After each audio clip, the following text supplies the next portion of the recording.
Bismillahirrahmanirrahim. In this lab 7 we will learn about the interrupts in ATmega328p. In this lab we will basically learn about the external interrupt and the PC interrupts.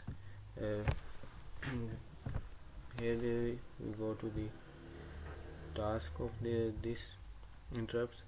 Here is a code for the interrupt 1 and interrupt 0.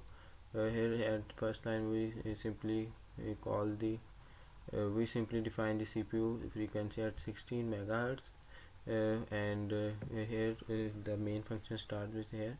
Here we configure the port D as output, and we send the 0xFF at port D, so that all the interrupts pin will be high initially.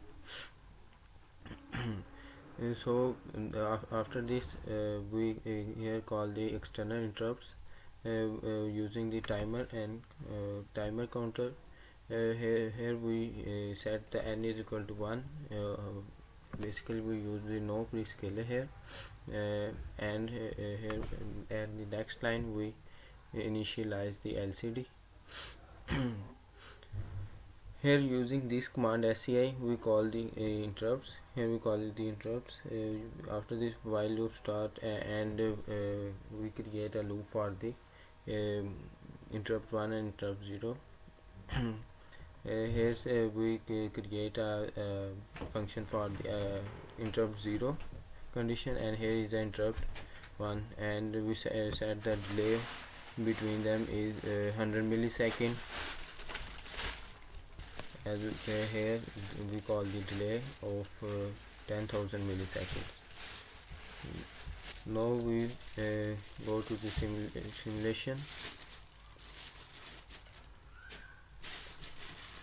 Here is the simulation.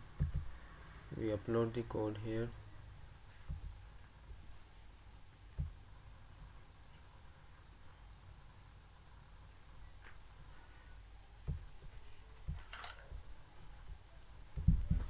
Okay, now we run the simulation.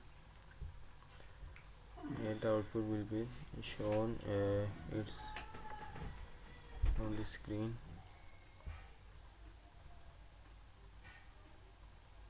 Here we can see that the interrupt 1. Now we set this and press the reset button. Here is interrupt 0. So that's all for this lab.